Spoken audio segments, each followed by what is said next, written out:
राधा वल्लभ श्री हरिवंश। राधा वल्लभ श्री हरिवंश। वृंदावनेश्वरी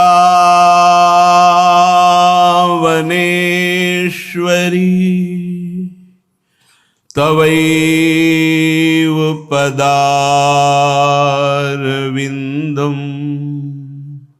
प्रेमामृतैकमकरन्द रसौघपूर्णम्।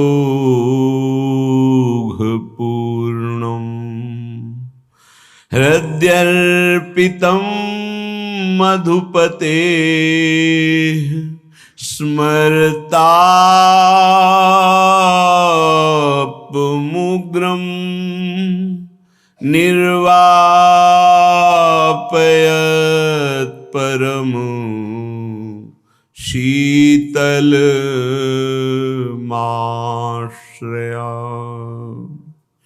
परम शीतल माश्रया। एक समय एकांत वन में डोलत झूलत श्री कुंज बिहारी। श्री कुंज बिहारी। झूठा देत परस्पर सब मिली अबीर उड़ावत डारी। अबीर उड़ावत डारी। एक समय एकांत वन में डोल झूलत श्री कुंज बिहारी। कबहूँ वे उनके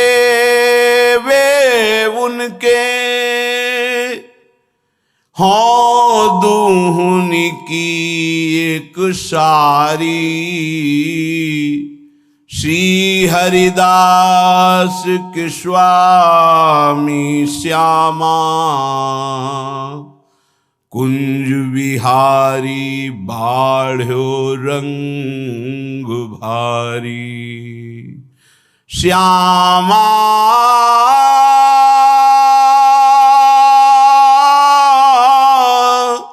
कुंज बिहारी बाढ़ो रंग भारी।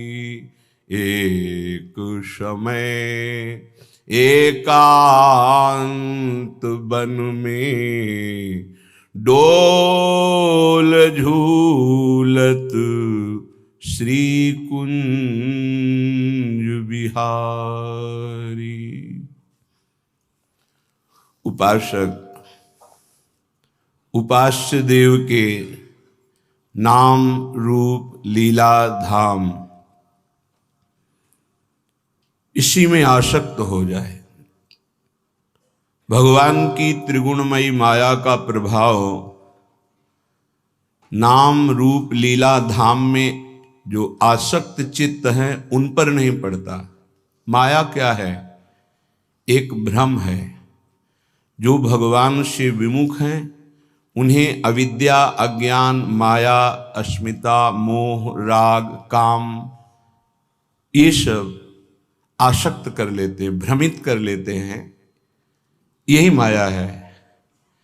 अपने को देह मान लेना भ्रम, अपने को कर्ता मान लेना भ्रम, अपने को भोक्ता मान लेना भ्रम, अपने को स्त्री पुरुष जड़ चैतन्यवत संपूर्ण नानात्व, ये सब भ्रम।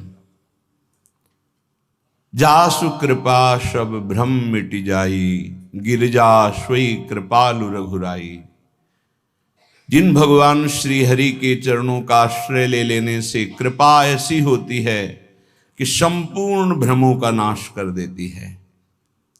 नाम रूप लीला धाम, ये विश्वास कीजिए, संपूर्ण ज्ञान, संपूर्ण प्रेम, संपूर्ण योग इससे प्राप्त हो जाता है।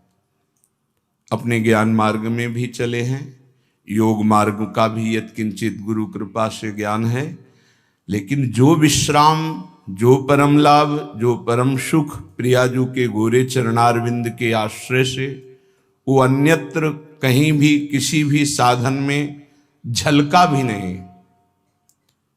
20 वर्ष कभी आंसू आए हों ऐसा स्मरण नहीं है। किसके लिए? वो मैं ही हूं। बड़ा कठोर वैराग्य में जीवन पर कहीं भी वो आनंद नहीं जो अनायास बिना प्रयास के गोरे चरणारविंद के भरोसे पे आने पर हो गया।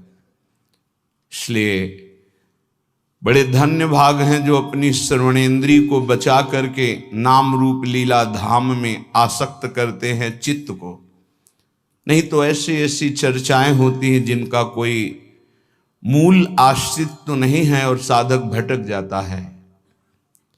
और भटकते भटकते जब चित्त को निज आनंद नहीं मिलता तो फिर वो भोगों में ही रत रहता है। श्रीपाद प्रबोधानंद जी महाराज कह रहे हैं, बहुत ग्रहण करने योग्य बात, स्वकर्म स्रोतो भी सततमभितश्चालित ममुम प्रभो जीवम यत्र क्वचिदपि नयात्यंत विवशम परंत्वे त्वावन्मे भवतु भव दुखार्दित हृदोप्याविश्रांतम वृंदावन पद परिवास्तु रसना। ये सबके लिए बहुत ग्रहण करने योग्य बात है। कोई कोई श्लोक होते हैं स्थिति प्रज्ञ के लिए ही, कोई होते हैं धामवासी निष्ठावान के लिए। ये श्लोक सार्वभौम सबके लिए है। कह रहे हैं स्वकर्मो स्रोतो भी सततम वितश्चालित ममुम। प्रभु, मैं आपसे और कोई चाह नहीं रखता, एक बात केवल प्रार्थना कर रहा हूं, स्वकर्म स्रोतो भी, हमारे कर्म के परिणाम में हमें जहां भी रखा जाए। बहुत सुंदर बात है सबके लिए, क्योंकि सब कोई अखंड ब्रजवास या वृंदावन वास नहीं कर सकते। बड़ी बंधनमयी वृत्तियां हैं, कई कर्तव्य कर्म हैं, कई धर्म हैं, कई समस्याएं हैं, और सब कोई ऐसे भाव वाला भी नहीं हो सकता है। लेकिन सबको भगवत प्राप्ति करने का अधिकार है, सबको भगवत प्रेम प्राप्त करने का अधिकार है। तो कैसे प्राप्त हो? बहुत सुंदर इसमें ग्रहण करने योग्य बात सार्वभौम सबके लिए है। पहली बात तो यह समझना है, इस विश्व ब्रह्मांड में भगवान और भगवान के भजन के सिवा कोई तुम्हारे कर्म का नाश नहीं कर सकता। इसे दिमाग में लिख लो, चाहे डायरी में लिख लो, चाहे हृदय में बैठा लो।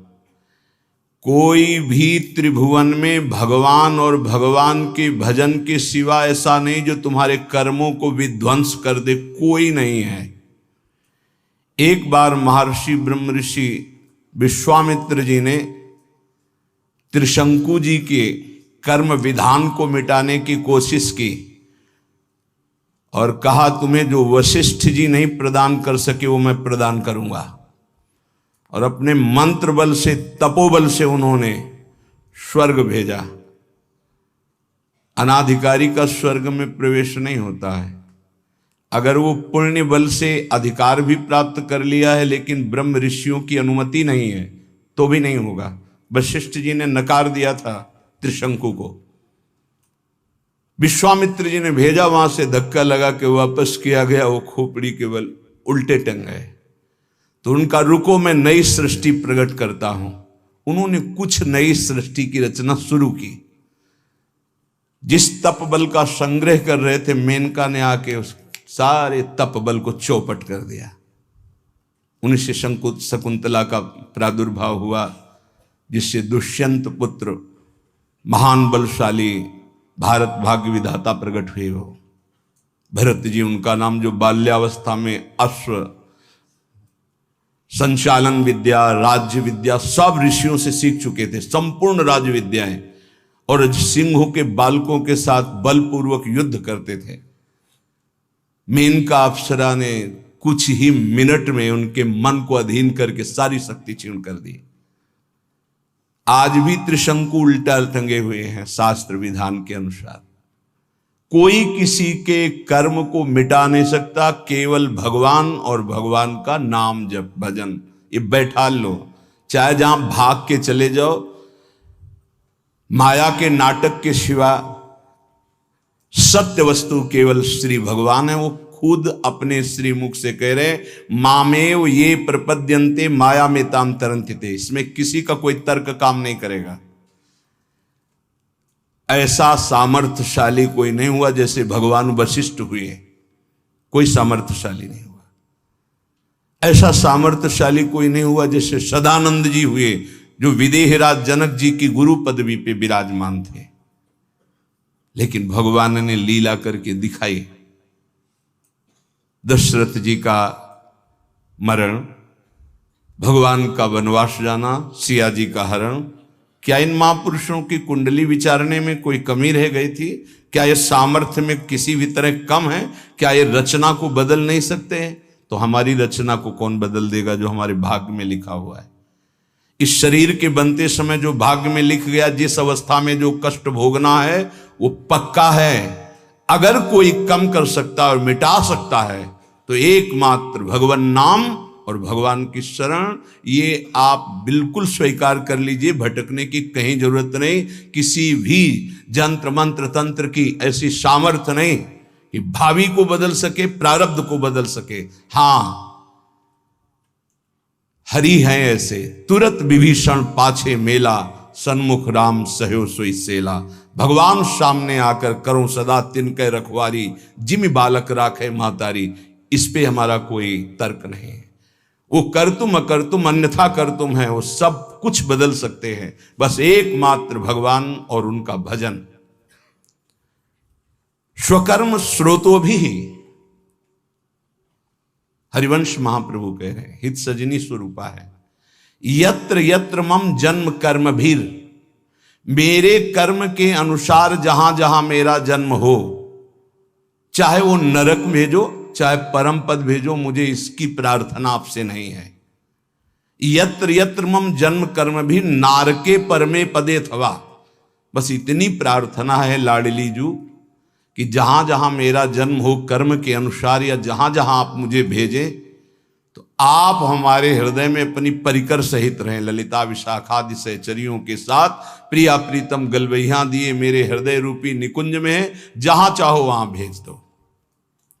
श्रीपाद प्रबोधानंद जी यहां कह रहे, बहुत स्वीकार करने योग्य है, मंगल हो जाएगा। स्वकर्म स्रोतो भी, हम आपसे प्रार्थना नहीं करते कि हमारे कर्मों के परिणाम का नाश कर दो, मत करो। सतत मभिस तश्चालित ममुम, मेरा कर्म मुझे प्रेरित करके जहां रख रहा है, कर्म के अनुसार ही वास मिलता है, कर्म के अनुसार ही आहार विहार, कर्म के अनुसार ही उसको दुख सुख का भोग, बड़ा कर्मों का जाल है। जहां जहां मुझे कर्म के अनुसार जन्म मिले, जहां जहां कर्म के अनुसार रहना पड़े, प्रभु प्रभो जीवम यत्र क्वचिदपि नयात्यंत विवशम, ये जीव कर्म के फंदे में फंसकर विवश हो गया है, उसको भोगना पड़ेगा। अवश्य में भोक्तव्यम कृतम कर्म शुभाशुभम। भाग लो, इस जाल से बच जाओगे। हरि शरणम, भगवान की शरण में हो जाओ तो बचा लेंगे। इस जन्म में जो दुख सुख आवे भोग लो, आगे बिल्कुल निर्विकार परम पदवी के अधिकारी बन जाओगे। ये क्यों में करके वर्तमान के दुख को मिटाने के लिए आप इधर उधर भटकने की कोशिश मत करें। जहां हो वहीं नाम जप करो, फिर आप चमत्कार देखो। भले थोड़ा दुख आवे सह लो, आगे तुम्हारा बड़ा मंगल हो जाएगा। प्रभो जीवम यत्र क्वचिदपि नयात्यंत विवशम, अत्यंत विवश हो गया है जीव। जब चाहता है काम क्रोध लोभ मोह मद, जब जो चाहते हैं उसको ऐसे परास्त कर रहे हैं। नाथ परंत्वेतान वन में भवत भव दुखार्दित हृदो प्याविश्रांतम वृंदावन पद परि वास्तु रसना। क्या मेरी एक प्रार्थना सुनी जाएगी? ध्यान देना, ये बात ध्यान देने की है। जहां मैं रहूं, भारी दुख पड़े, मैं आपसे प्रार्थना नहीं करता कि मिटा देना, कर्म के अनुसार मुझे भोगने दो, पर एक कृपा कर दो। मेरी जिह्वा निरंतर वृंदावन में जिनका यश गूंज रहा है, वो राधा राधा राधा वृंदावन वृंदावन वृंदावन ऐसा पुकारती रहे। ए भाई, बड़ी सार की बात है। इसमें क्या है? राधा राधा राधा आप उच्चारण करोगे, फिर आपको कोई दुख परास्त कर सके असंभव। ध्यान रखना, कोई दुख ना आवे, हम ये बात नहीं कह रहे। बिल्कुल नाटकबाजी की, मन की नाटकबाजी, संसार की नाटकबाजी, इसमें मत फंसिए। पक्का अवश्य में वो भोक्तव्यम कृतम कर्म शुभाशुभम, बड़े बड़े सिद्धों को भोगना पड़ा है। आप तो साधारण कर्म करने वाले, जिन्होंने असाधारण तप किया, असाधारण जो आप सोच नहीं सकते, उनको भी शारीरिक दंड भोगने पड़े, जो इसमें निश्चय कर दिए गए हैं। नाम यदि चल रहा है तो दुख का अनुभव नहीं होगा, ये बात ध्यान रखना। दुख की व्यथा नहीं होगी, असाध्य रोग, भारी कष्ट, भारी विपत्ति, लेकिन आपके आनंद में फर्क नहीं पड़ेगा यदि आपकी जिह्वा में राधा राधा। आगे परिणाम दुख की निशानी नहीं रहेगी, दुख का नाम नहीं रहेगा, ये बात विश्वास कर लीजिए। इसीलिए बहुत सुलझा हुआ इस सिद्धांत श्रीपाद कह रहे, प्रभु स्वकर्म स्रोतो भी सततमभि तश्चालित ममुम प्रभो जीवम यत्र क्वचिदपि नयात्यंत विवशम परं त्वेतावन में भवतु भव दुखार्दित हृदय। मैं दुखित हृदय से कह रहा हूं, जहां मेरा जन्म होने दो, जो मुझे भोगना है निश्चित भोगने दो, भाई एक कृपा कर दो कि वृंदावन में डाल डाल पात पात में, वायु के प्रवाह में भी, पशु पक्षियों के मुख से भी, जहां राधा राधा राधा गूंज रहा है, ऐसे वृंदावन में थोड़ी प्रीति हो जाए और हमारी रसना रात दिन राधा राधा राधा ऐसा रटे। नाथ इतना तो मुझे दे दो। और इतना मिलने का फल क्या है? बोले कदावा कश्यापि स्फुट नव कदम्बस्य विटपे स्फुरद गोपी भर्तु किमपि कलये स्मरवदनम कदा श्री राधाया कुसुम चय लोलंच ललितम करम वीक्षे वृंदावन भुवि लतौघे क्वचिदपि। जहां भी हो आप वहीं से, आप भजन में नहीं हो तो इसलिए विश्वास नहीं होगा। श्रीपाद करें कहीं भी हो गए, वृंदावन तुम्हारे ऊपर कृपा करेगा। पर यह जरूर है, पहले महापुरुष बाद में प्रिया प्रीतम, ये पक्का, ये ध्रुव सिद्धांत है। जब कभी किसी को प्रिया प्रीतम का साक्षात्कार होना होगा तो पहले रसिक महापुरुष का दर्शन होगा, और जब रसिकों के दर्शन होने लगे तो जान लेना धाम और धामी दोनों का सानिध्य मिलने वाला है। वो उपासक देखता है अचानक एक कदम्ब का वृक्ष है, सुंदर चौकी है, पुष्प बिछे हुए हैं, और लालजू कदम्ब की डाल पकड़े हुए देख रहे हैं किधर? कदावा श्री राधाया कुसुम चय लोलंच ललितम। आह, नेत्र लोलायमान चंचल हो रहे हैं प्रीतम की तरफ और पुष्प का चयन कर रहे हैं श्री जी।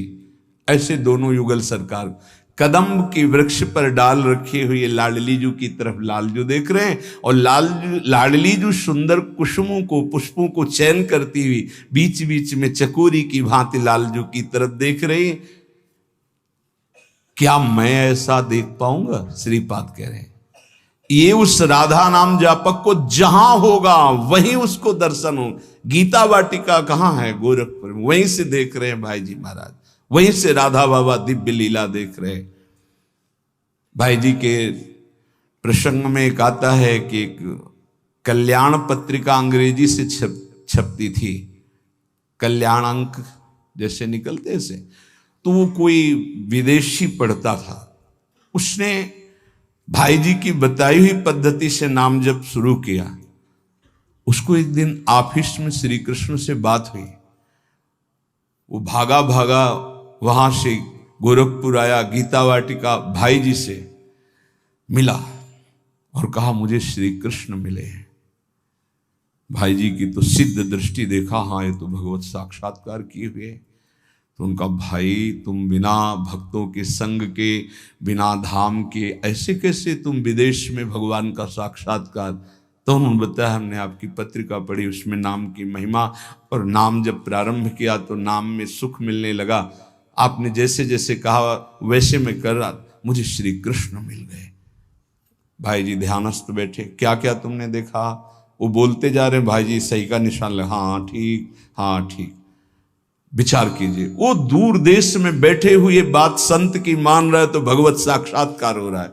श्रीपाद कह रहे हैं तुम जहां भी हो, यदि राधा राधा राधा, तो इस कोटि का महाप्रेम में भगवत साक्षात्कार। इदम में किम भावी द्रुत कनक गौरक्ष विहरीन मणिश्यामो धामो द्वयमिहि मिथो शार्पित भुजम निरीक्षे तत्स्मेरम मम बहुविध प्रेम विसृतम सुखम पच्चाच्छाया द्वयमथ पुरो मूर्छित यतिमाम।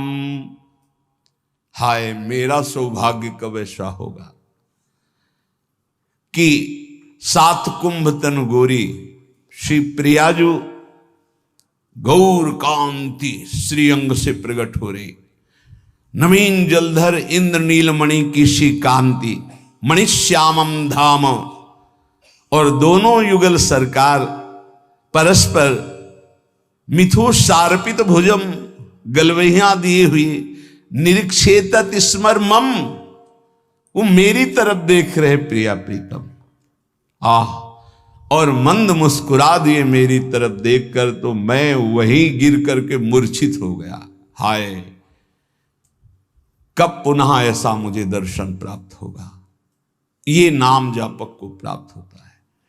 उपासक एक बात केवल समझ ले, यदि सब साधना हो रही हो, नाम जप निरंतर का अभ्यास नहीं है, तो इतना मलिन स्वभाव कलियुग पैदा कर देता है कि कोई भी साधना हृदय को पूर्ण रूप से सुरक्षित नहीं रख पाती। ये बात आप गांठ बांध लीजिए।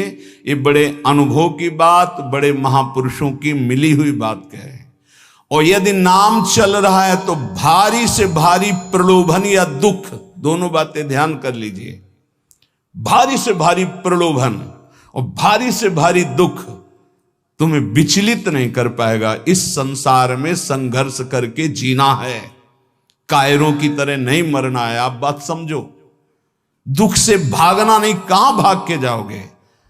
सुख में इतना घमंड नहीं करना है, क्या घमंड करोगे नाशवान पदार्थों का। सुख का चाहे जितना प्रलोभन आ जाए नाम नहीं छोड़ना, और दुख का चाहे जितना भयावह स्वरूप आ जाए नाम नहीं छोड़ना। फिर आप देख लेना, सुख और दुख तुम्हें आकर्षित नहीं कर सकते, वो स्वयं नष्ट हो जाएंगे। तुम परमानंद में निमग्न रहोगे। इसमें बहुत बड़े महाभागवत का उदाहरण श्री ठाकुर हरिदास जी महाराज।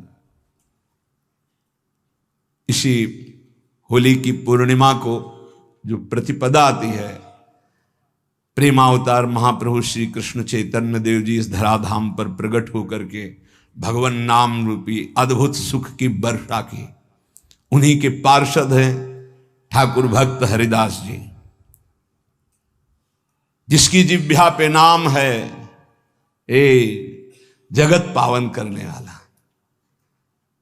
श्री कपिल भगवान से माता देहूती जी के अहो वत्स्वपचतो गरीयान यज्जिह्वाग्रे वर्तते नाम तुभ्यम ते पुस्तपस्ते जुहुः शश्नुरार्या ब्रह्मानुचूर्णाम गृणन्ति एते। यदि वो चांडाल कुल में भी जन्मा हो, राधा राधा कृष्ण कृष्ण कृष्ण, तो कह रहे हैं कि उसने सारी तपस्या कर ली। तेपुस तपस्ते जुहवु सस्नुरार्या, उसने सारी तपस्या कर ली, उसने स्वर सहित वेदों के पाठ का फल प्राप्त कर लिया, उसने समस्त यज्ञ कर लिया, उसने सारे तीर्थ अवगाहन कर लिए, जिसकी जिह्वा पे नाम चल रहा है राधा राधा राधा। अहो वत्स पचतु गरीयान, वो चाहे चांडाल क्यों न हो। भगवान की पूर्ण कृपा का कैसे हम परीक्षण करें कि हमारे ऊपर कृपा है। सेवक जी महाराज कह रहे हैं, हरिवंश कृपा हरिवंश कहें, हरिवंश कहें हरिवंश लाहें, हरिवंश सुलाभो सदा तिनके, सुख संपत्ति दंपति जूजिन के। हरिवंश की कृपा क्या है कि निरंतर नाम चल रहा है। उसका फल क्या है? बोले वो मिलेंगे जिनका नाम तुम जप कर रहे हो, और परम लाभ प्रतिपल होता चला जाएगा। ये कृपा का फल है। हरि की कृपा का कहां उदय हो जाए कुछ नहीं कहा जा सकता, और जहां कृपा उत्पन्न हो जाती वहां सर्वाश्चर्य प्रकट हो जाता है। जिनके भ्रूभंग मात्र से त्रिगुणमयी माया ने अनंत ब्रह्मांडों का सृजन कर दिया, उस अखिल कोटि ब्रह्मांड नायक भगवान को अधीन करने की सामर्थ्य जिसमें है, वो है नाम। नाम ध्यान से सुन लीजिए, बड़ा प्रपंच फैला हुआ है जो नाम को नहीं पकड़ने दे रहा। मेरी बात, मेरी प्रार्थना मान लीजिए, अगर जीवन को इस लोक और परलोक में मंगलमय बनाना है तो नाम पकड़ लीजिए। बड़े बड़े सिद्धों की बात कह रहे, ये बेचारी जबान क्या महिमा वर्णन कर सके नाम की। एक जीव भगवान अनंत शेष जी के 2000 जिह्वा दिव्य हैं, वो भगवान हैं और निरंतर भगवान की महिमा गान करते हैं, पार नहीं पाते। चारों वेद भगवान की महिमा करके नेति नेति कह दिए। उन भगवान की महिमा कोई बेचारी पार्थिव जीव क्या वर्णन करे। हरि नाम जिसकी जिह्वा पे आ गया, हरि की अपार कृपा हो गई। नाम जप से कोई ऐसा कार्य नहीं है जो सिद्ध न किया जाए। बड़े भाग्यशाली हैं जिसकी जिह्वा पे सुमधुर भगवान के नाम जप करने का चस्का लग गया है। उसके लिए संसार में कोई वस्तु ऐसी नहीं, कोई पद ऐसा नहीं जो प्राप्त न कर सके। एक तरफ एक नाम जप करे, ध्यान से सुनना, एक तरफ यज्ञ करे, बड़े बड़े योग करे, जप करे, तप करे, ध्यान करे, पूजा करे, निष्ठा करे, समाधि, और फिर फल निकाला जाए तो नाम जापक का फल निकलेगा भारी। क्यों? क्योंकि नाम जापक दैन्य होगा, उसको साधन का बल होगा। मैं योगी, मैं तपस्वी, मैं ज्ञानी, मैं याज्ञिक, मैं दानी, मैं विद्वान, और वो तृणादपि सुनीचेन नाम कर देता है दैन्य। अगर ये सब साधन हो रहे हैं और नाम में प्रीति नहीं हुई तो वो लोक लोकांतर जाएगा, तप लोक, जनलोक, महरलोक, ब्रह्मलोक, लेकिन भगवत प्राप्ति नहीं। अगर नाम जप कर रहा है तो सीधे उसको तत्वबोध होगा, सीधे भगवत प्रेम होगा, उसे किसी अन्य साधन की आवश्यकता नहीं। कल एक निर्गुण निराकार के उपासक बहुत सुलझे हुए संत आए हुए थे। उनका जो भाव था वो तो उन्हीं का भाव था, पर उन्होंने सार बात कही कि जब आपके मुख से नाम महिमा सुनते हैं तो मेरी भी उपासना में नाम का ही महत्व है। तो हमारी बात पुष्ट हुई कि निर्गुण निराकार की प्राप्ति और सगुण साकार की प्राप्ति, दोनों की प्राप्ति, या निर्गुण सगुण ब्रह्म ते न्यारो, प्रेम की प्राप्ति सब नाम में है। जो चाहो प्राप्त कर लो। जितनी भी साधनाएं, सबका अंतिम फल है भगवान की प्राप्ति हो जाना। और भगवान की प्राप्ति होती निरंतर चिंतन से। निरंतर चिंतन में सहज वृत्ति नाम पैदा कर देता है। इसलिए भगवान नाम के समान त्रिभुवन में जितने भी शास्त्र और सिद्धांत हैं, कोई समानता नहीं कर सकता। नाम, जिन जिन बड़े महापुरुषों के वचन पढ़ो, सब में नाम। नाम में देश, काल, पात्र, जाति, वर्ण, समय, असमय, पवित्रता, अपवित्रता, इन किसी बातों का कोई नियम नहीं। जो जैसे जहां हो सब बोल सकते हो नाम। जैसी हालत में हो, जहां हो, जैसे हो, जिस वर्ण के हो, जिस स्थिति में हो, हर समय हर काल में भगवान नाम जप कर सकते हो, ऐसा शास्त्र का आदेश है। उसके लिए कोई निषेध नहीं कि यहां नाम जप नहीं कर सकते, तुम शौच अवस्था में नाम जप नहीं कर सकते, तुम ऐसे। नाम जप से बड़ा पाप और पापी तत्काल पवित्र हो जाते। बड़ा नाम का महत्व है। अत्यंत नीच से नीच पुरुष यदि नाम जपना शुरू कर दे तो सर्व पूज्य हो जाएगा। विश्वास कीजिए, सर्वश्रेष्ठ जगत पावन हो जाएगा। देवर्षि नारद जी कहते हैं सातरति सातरति सा लोकांतारयति। वो स्वयं तर जाता है, स्वयं तर जाता है, लोगों को तार देता है। बुरे से बुरा, गंदा से गंदा आचरण करने वाला परम पवित्र महान भागवत बन जाता है नाम जापक। कल एक उपासक कह रहे थे, पहले तो उन्होंने छल भरे शब्द बोले, फिर स्पष्ट बोलने लगे कि वो जिसकी बात कर रहा हूं मैं ही हूं। कोई ऐसा पाप नहीं, कोई ऐसा गंदा आचरण जो नहीं जो ना किया हो, लेकिन सत्संग सुना और नाम की महिमा, नाम जप कर रहा हूं। आप बिल्कुल जैसा आप सत्संग में बोलते अक्षरशः धारण करने की कोशिश करता हूं। क्या मेरा उद्धार हो जाएगा? पक्का पक्का हो जाएगा।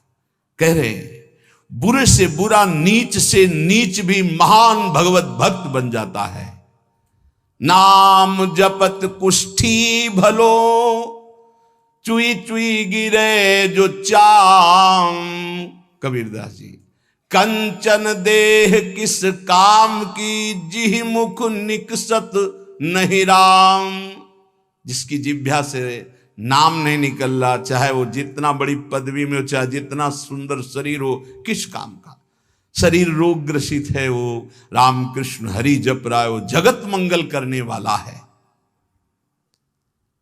हम जिनका उदाहरण देने जा रहे हैं कि बड़े से बड़े प्रलोभन में और बड़े से बड़े कष्ट में भी नाम नहीं छोड़ना चाहिए, उनका जन्म यवन कुल में हुआ।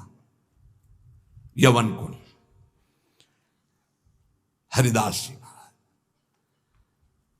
और बालक अवस्था से इनका अपने भगवत प्रेमी महात्माओं का सानिध्य मिला तो नाम में प्रीति हो गई। यवन कुल में उत्पन्न होने पर भी भगवान श्री हरि के चरणों का आश्रय और उनका नाम का ऐसा उनको चस्का लगा कि जिस दिन से पकड़ा बढ़ता ही चला गया नाम। और नाम ने फिर जीवन में निष्ठा पैदा कर दी। ये निष्ठा का मतलब होता प्राण निकल जाए तो ही नाम स्फुरण बंद हो, अन्यथा नाम स्फुरण बंद नहीं हो सकता। चाहे काटना शुरू कर दो, वो नाम स्फुरण, इसे निष्ठा कहते हैं। श्री हरिदास जी का जन्म बंगाल यशोहर जिले के अंतर्गत बुड़न नाम के एक ग्राम में हुआ था। ये जाति के यवन थे, मुसलमान थे। बाल्याकाल में बड़ी विचित्र लीला हुई। इनके माता पिता पधार गए। जब माता पिता जिस बालक के नहीं होते तो कोई उसे प्यार कौन करे। और जैसे गोस्वामी जी, तुलसीदास जी की बाल्यावस्था, जिसके द्वार पर खड़े होते तो दबका के भगा देते, बालक हरिदास। इनको नाम सुनाई दिया, संतों का संग मिला, जिसका कोई नहीं होता। ये खास बात होती कि उसको भगवान महापुरुषों से जोड़ देते हैं। अब इनको जब नाम सुनने को मिला, कोई पूर्व जन्म का ऐसा पुण्य होगा, भगवान की ऐसी कृपा होगी, या भगवान ऐसा स्थिति देखकर दयालुता से, यद्यपि भगवान नाम जपने का कहीं किंचन मात्र कोई संस्कार ही नहीं था, ऐसे कुल में प्रकट हुए थे, यवन कुल में, पर यस्याहम अनुग्रहणामि हरिष्ये तद्धनम सनई, भगवान ने एक वचन कहा युधिष्ठिर जी से, जिस पर मैं विशेष कृपा करता हूं उसका जहां जहां अपनापन होता सब खींच लेता हूं। जन्म से माता पिता गए, बचपन से कोई प्यार करने वाला नहीं, खाने पीने तक की व्यवस्था नहीं, तो संत जन मिल गए वहां उनको, वो नाम कीर्तन करके आनंदित हो रहे थे, तो इनको भी एक नशा चढ़ा नाम का। धीरे धीरे उनके हृदय में नाम बढ़ने लगा, बड़ी कृपा जो इनका नाम जप में प्रीति हो गई। अब इनके पास अपना कहलाने वाला ना कोई व्यक्ति था और ना अपनी कहलाने वाली कोई जमीन या वस्तु थी। थोड़ा बड़े हुए तो घरों के सामने ऐसे मांग लेते, भूख लगी कुछ दे दो, तो कोई रोटी दो रोटी दे देता, बस पा लेते, गांव के बाहर वृक्ष के नीचे बैठकर बस कृष्ण कृष्ण की रट लगा देते। 24 घंटे में एक बार मांग लेते, जो मिल जाता खा लेते, खूब नाम जप करते। अब एक घर छोड़कर बेनापोल नाम के घोर निर्जन वन में एक फूस की कुटी बनाकर अकेले रहते, अखंड ब्रह्मचारी, भिक्षावृत्ति और बस नाम का निरंतर गान जप, ऐसे जोर जोर से नाम का कीर्तन करते हुए जब ऐसा तेज प्रकट हुआ कि जो देखे इनको लुभायमान हो जाए। ब्रह्मचर्य में बड़ा तेज होता है, अगर शरीर रोग ग्रसित ना हो और संयम से चल रहा है तो लाखों करोड़ों के बीच में उसका अलग चेहरा दिखाई देगा कि ये अलग है। ब्रह्मचारी का पहचान होती, वो चिकनाहट से नहीं होती पहचान, चिकनाहट तो अभक्ष पदार्थ खाने वालों के भी चेहरे में होती है। उसका तेज, उसके नेत्र, उसकी वाणी, उसका आकर्षण, लाखों में अकेला वो नजर आएगा। आजकल के 13-14 वर्ष के नए नए बच्चे ऐसे गंदी वासनाओं के शिकार हो रहे हैं, बड़ा हृदय पीड़ित होता है। छोटे छोटे बच्चों को गलत शिक्षाएं बच्चों से मिल गई या मोबाइल से मिल गई, सर्वस्व नाश कर रहे। जिस समय लावण्य प्रकाशित होने की नवकिशोर अवस्था, उसी समय नष्ट हो जाते हैं। जो देखता ठाकुर हरिदास जी को प्रभावित हो जाता, क्या दे दूं, ऐसा लगता क्या दे दूं, कैसे हमसे बात करें, ये हमारी तरफ हेर ले, नेत्र नीचे, बस नाम चल रहा है। जब भिक्षा के लिए जाते तो प्रभावित होकर लोग, एक समय था कि दबका देते, एक समय था मांगने से एक आध रोटी, लोग हाथ जोड़े खड़े रहते, हमसे ले, हमारे पास बैठ के पालो। पर इनका भगवान नाम चल रहा है, ना बोलना किसी से, ना नाम का तार टूटना, बस धीरे धीरे निरंतर नाम उच्चारण करते रहना। भगवान नाम का इतना प्रभाव पड़ा कि जहां वो बैठ जाते वो स्थान पवित्र हो जाता, वहां लोगों को शांति मिलने लगती। ये प्रभाव होता है। इनका यश फैलने लगा दूर दूर तक। अब लोग इनके दर्शन करने के लिए आने लगे। तो जब लाखों की श्रद्धा होती तो 10-5 ऐसे दुष्ट स्वभाव के होते हैं कि उनको ईर्ष्या होती, जलन होती है, अपने आप होती। महापुरुषों से उनको जलन होती है, वो भगवान की लीला होती है। क्या लीला होती है? डंडे में ही झंडा फहराया जाता है। तो ये जो दुष्ट लोग ईर्ष्या करके भक्त को सताते हैं, ये डंडे का काम करते हैं, उनका यश फहराते हैं। जो दुष्ट और ईर्ष्यालु लोग हैं उनको असह्य हो गया यश। लाखों लोग जब हरिदास जी के दर्शन के लिए हो, तो उसमें से ऐसे भी लोग थे जिनके भारी ईर्ष्या पैदा हुई, कैसे इनको नष्ट किया जाए। ये ऐसे होते हैं ईर्ष्याल। पूज्य उड़िया बाबा का जब वृंदावन में यश प्रकट हुआ तो कुछ लोगों ने चंदा इकट्ठा करके बाबा की बीच सत्संग में नाक काटने के लिए आदमी तय किया। वो आदमी चाकू छुपा के गया प्रणाम करने की मुद्रा, और ऐसे जीव तो वहां उनके पार्षद जो मोर छली डुला रहे थे बहुत सावधान, तत्काल पकड़ते पकड़ते चावल भर नाक में चाकू चली गई। बाबा उनको तत्काल एकांत लाए, गुफा में ले गए और कहा भैया हमने कभी कोई कटु वचन आपको कहा क्या? तो रो पड़ा, बोले बाबा पैसे में, गरीब आदमी हूं मैं, पैसे में बिक गया, मुझे अमुक ने इतने रुपए दिए हैं और कहा इसके बाद इतने रुपए और देंगे, मैं हाथरस का हूं, मैं गरीब आदमी हूं, केवल पैसे के लिए काम, मैं आपको नहीं जानता था और हमसे कहा गया कि जाइए और ऐसा कर। बाबा मुझसे बहुत गलती। बाबा ने कहा कोई बात नहीं है, कुछ पैसे अपनी तरफ से दिलाए और कहा हाथरस की गाड़ी में बैठाल के आओ। अपने जनों से कहा कसम हमारी है अगर इसको एक शब्द भी कहो, तो सम्मान पूर्वक उसे हाथरस सुरक्षित भिजवा दिया। अकारण द्वेष मानने वाले पैदा हो जाते हैं जब किसी का यश होता है। कैसे इनका यश नष्ट हो? ये ईर्ष्यालु एक रामचंद्र खां नाम के बड़े जमींदार थे। यार हमारे पास तो जमीन रुपया पैसा कोई नमस्कार नहीं करता है, दो रोटी मांग के खाने वाला नाम जपक, इसको जिसको देखो प्रणाम करता चल। ये लगता लगे कौन भाई? बोले बाबा जी। बाबा जी मतलब बाबा जी तो एक लगता है क्या है, मतलब बाबा जी क्या है? उसको लगा मैं जमींदार हूं, रुपया है पैसा है, हमें तो कोई नमस्कार नहीं करता है, इसको जो देखो नमस्कार कर रहा है, कैसे इसका यश नष्ट करूं? तो पहला बाण होता है कामिनी। जब कभी किसी को नीचा दिखाना होता है, ऐसा होता है। जब कभी किसी का यश होता है तो विविध प्रकार की माया के पार्षद अपना प्रयास करते हैं। तो उसने विचार किया कि इसका कैसे नाश किया जा सकता है, कैसे नीचा दिखाऊं, इसके बड़े हुए यश को कैसे मिट्टी में मिलाऊं। जमींदार तो था ही, पैसे थे ही। उसने विचार किया कि इनके पतन करने के लिए, इनका पतन भी करूं उपहास भी करूं, दोनों बातें हो जाएंगी। उसने नवीन अवस्था की वैश्या दो जो उसके परिचय में थी, उनमें से एक को देखा जो बहुत प्रवीण, बहुत सुंदर, बहुत चालबाज, चतुर। उसे कहा जितना रुपया चाहोगे उतना देंगे, बस इनकी कुटिया में जाओ, इनको पतित कर दो, फिर हम अल्लाह मचा देंगे और तुम हां बोल देना। वो पैसे में बिकने वाली उसको तो क्या, पर सीमी की चाप सके को ताशु, बड़ रखवार रमापति जाशु।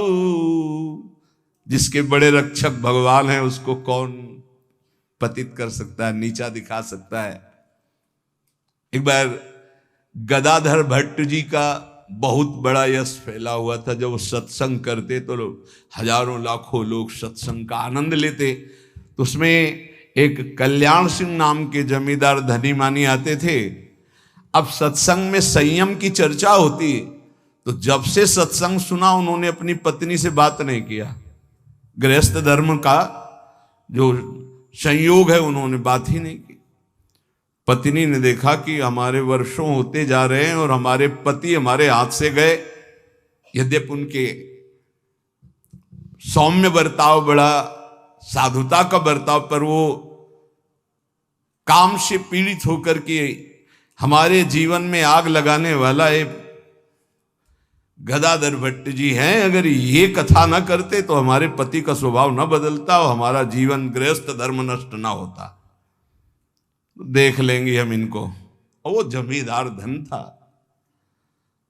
एक भिखारिन गली में जा रही थी मांगती हुई, बुलाया उसको, और गर्भवती थी। बोले तुम्हारे गर्भ का खर्चा, परिवार का खर्चा जब चाहोगे उतना धन देंगी, बस एक बात है। उसने विचार किया कि अगर गदाधर भट्ट पर अश्रद्धा हो जाएगी तो मेरे पति पुनः वापस हमें मिल जाएंगे, क्योंकि उन्हीं की बात पर वो आकर के ब्रह्मचर्य रह रहे हैं, संयम से रह रहे हैं। बोले तुम कथा के बीच में जाओ और कह दो जब ये नहीं था तब तो खूब आते थे, और जब ये दे दिया तो आने बंद कर दिया। अब क्या व्यवस्था होगी इसकी? बस इतना तुझे बोलना है। वो जानती थी इतना बोलेगी कि लाखों की अश्रद्धा हो जाएगी। खूब सत्संग का रंग जमा हुआ था। इतने में वो आई और ऐसे सामने खड़ी हो गई। सब लोग आश्चर्यचकित। थोड़ा अच्छा कपड़ा पहना दिया था उसको।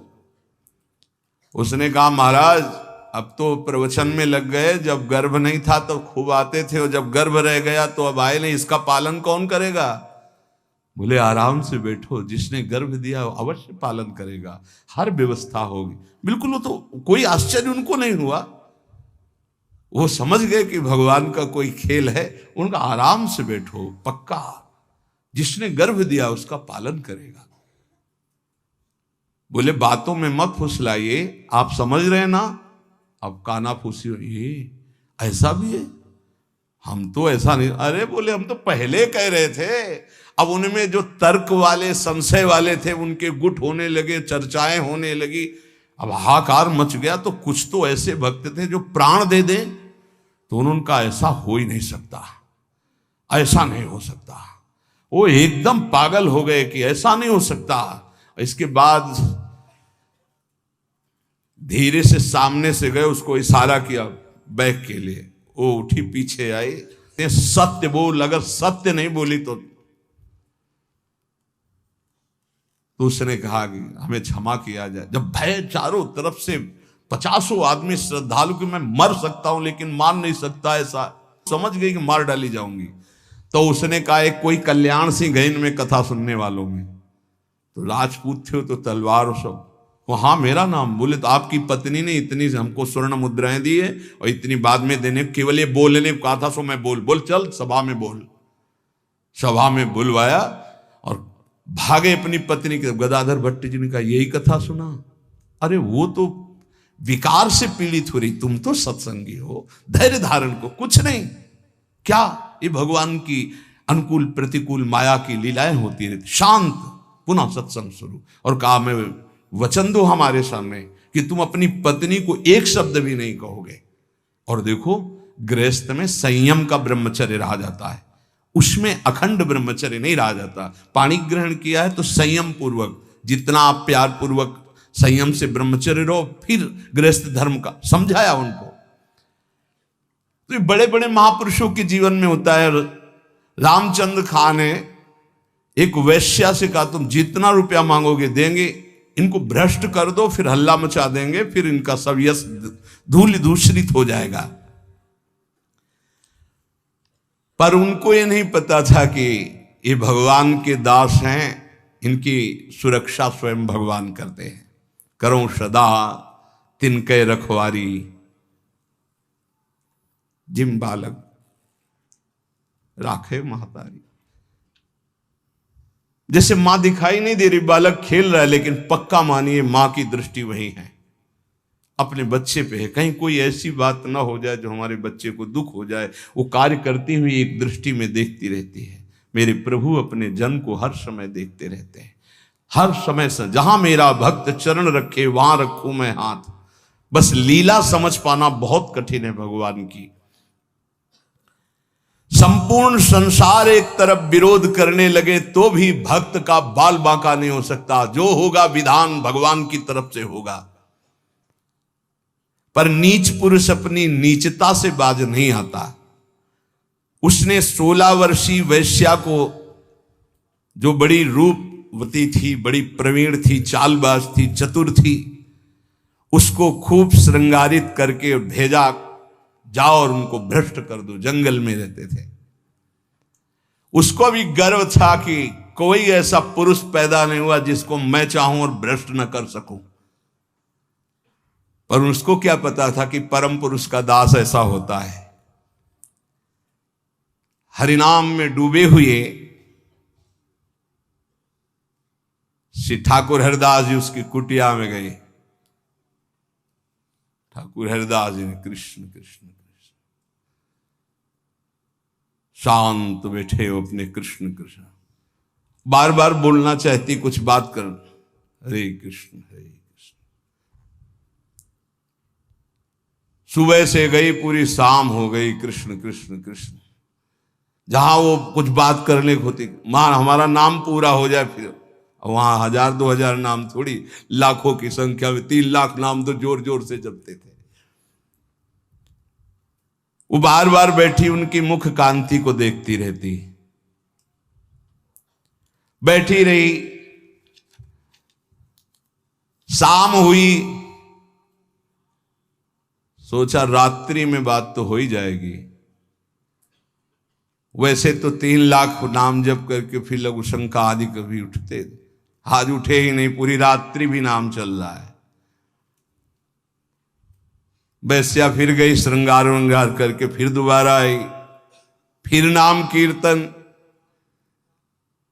जब बीच में बोलने की बात करती तो हरे कृष्ण कृष्ण। कितनी कृपा वैश्या के ऊपर, ऐसे महापुरुष को बराबर देख रही, उनका नाम सुन रही। तीसरे दिन एकदम विचलित होकर के, आप हमसे बात क्यों नहीं करते? रुके, हाथ जोड़ा और कहा आपसे अच्छे से बात करूंगा, हमारी नाम जप की अभी संख्या पूरी नहीं हुई, उसको पूरी हो जाए।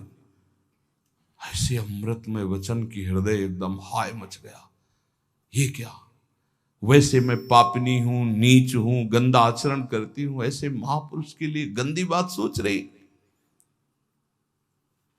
3 लाख नाम की फिर तार चल पड़ा, हरे कृष्ण। उच्च स्वर से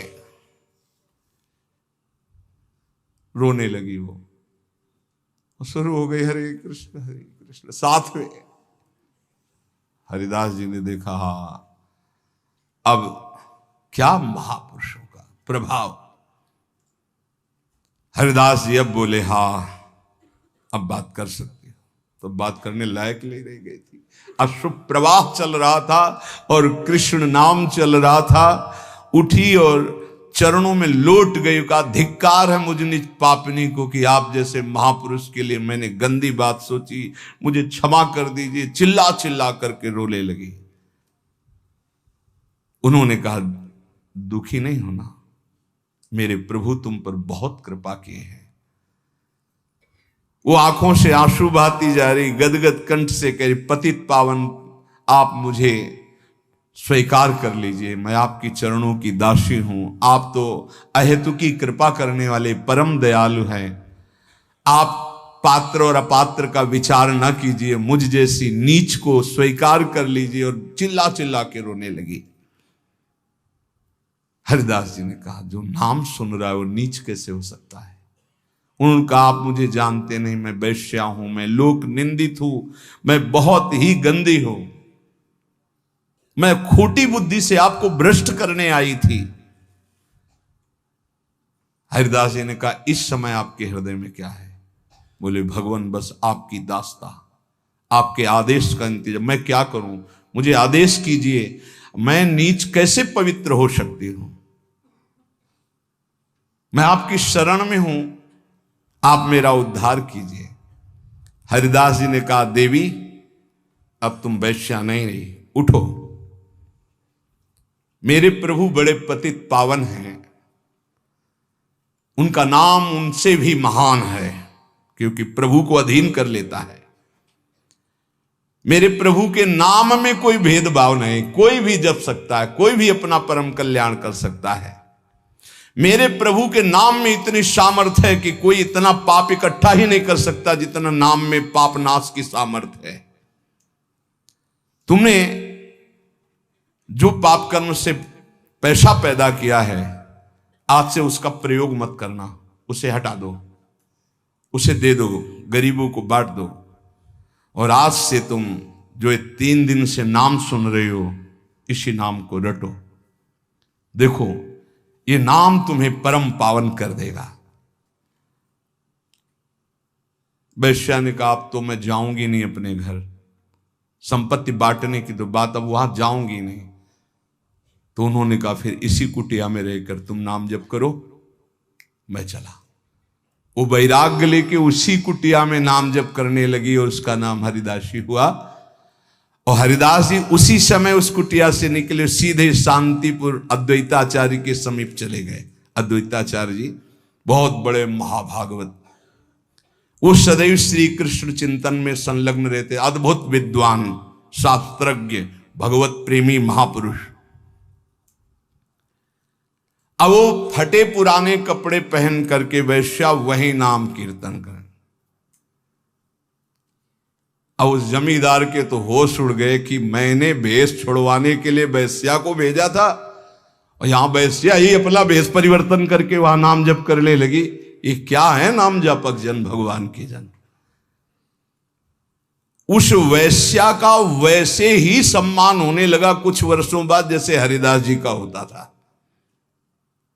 लोग उस वैश्या के दर्शन करने आने लगे, हर समय वैसे ही नाम जप करते हुए उसी भूमि पर जिस कुटिया में वो रहते थे वह हरिदासी नाम से कही गई। क्या महिमा है भगवान नाम जापक संतों की। और इधर रामचंद्र खां ने अपने कुकृत्य का फल पाया कि बादशाह का कोई अपराध बन गया, साबित हो गया नहीं अपराध होने पर भी, तो तत्काल आदेश हुआ, सारी संपत्ति और जमींदारी उसकी जब्त कर ली गई, उसको जेल में डाल दिया गया। ये साधु अवज्ञा तुरंत भवानी, कर कल्याण अखिल के हानि। कोई ऐसा मुकदमा, कोई ऐसी बात आ गई जिसमें उनका अपराध साबित हो गया और सारी संपत्ति जमींदारी जब्त कर ली गई, उनको जेल भेज दिया गया। खाने की भी व्यवस्था भंग कर दी गई, जेल में भारी कष्ट उनको दिया गया। पक्का जो भक्त का अपमान करता है, भक्त को नीचा दिखाना चाहता है, उसकी दुर्गति पक्की हो जाती। यहां तो ये ब्याज है, मूल तो और मिलेगा। अब आती है भय की बात, यह है प्रलोभन। जब कोई भगवत मार्ग में चलता है तो इतना तो तैयारी रखो ही, जैसे आर्मी में कोई जाता है ना, तो इतना दौड़, इतनी ऊंच, इतनी को कूद होना चाहिए, ऐसा ऐसा, ये चढ़ना, ये उतरना। ऐसे हमने देखा जब हम गंगा किनारे भ्रमण कर रहे थे तो फतेहगढ़ फर्रुखाबाद ये ट्रेनिंग क्षेत्र है उधर, तो गंगा के किनारे ही रेती में देखा, जैसे दौड़ में रेती में दौड़ लगा रहे हैं और वो थोड़ा भी उनमें कमी होती तो पेट पकड़ के ऐसे कैसे कैसे उनको बिल्कुल मजबूत तैयार करते हैं। तो अपने लोग तो हरि पार्षद हैं, ये तो राष्ट्रीय सुरक्षा त्रिभुवनपति के पार्षद होते हैं, जो संत जन भगवान नाम जापक होते हैं। अब इनकी कसाई कितनी जोर की होती है, पर उनके हृदय में भय नहीं होता, बस ये बात समझ लीजिए। ये सुन करके भयभीत मत होना कि तुम्हारे ऐसे साथ नहीं। कक्षा 1 के विद्यार्थी को पीएचडी का प्रश्न नहीं दिया जाता, ये सब डिग्री प्राप्त हैं। अपने लोग अभी 1 के भी नीचे चलने लगे क्लास, नहीं चलते। हमारे समय में तो नहीं चलते थे, 1 2 3 सीधे भर्ती 1 में होती थी। अब तो सुना है कक्षा 1 तक पहुंचने के लिए 2-3 साल लगते हैं। नहीं, क्या बोला जाता है उसको, एजी केजी जो भी ले तो अपने समझो एजी केजी वाले भाई अपने अभी नंबर 1 पे ले आए हैं। अभी परीक्षा उनकी होती है जो बहुत, ये डिग्री है, ये डिग्री वाले महापुरुष हैं, आजीवन भगवान को समर्पित करके अनन्य। कांप जाए कोई इनके साथ जैसा हुआ। पहली तो ये बात सुनी ना, एकांत जंगल है, 16 वर्ष की सुंदरी वैश्या है और वो आई है भ्रष्ट करने के लिए, और वो नाम जप कर रहे हैं 3 दिन 3 रात बराबर, एक बार भी। क्या मन है इनका, क्या है स्थिति इनकी। यह है भगवान के शरणागत की। जब तब भजन पूजन लौकिक पारलौकिक सब प्रकार के कार्यों में फल प्रदान करने के लिए विश्वास प्रधान है, विश्वास होना अति अनिवार्य है। जिस पर जैसा विश्वास जम जाता है उसको वैसा ही फल मिलता है। साधना का फल विश्वास है। बिन विश्वास भगत नहीं ते बिन द्रवहि न राम, हित ध्रुव जो विश्वास है तबहि सुधरे बात। विश्वास है तो असंभव को भी संभव कर देना।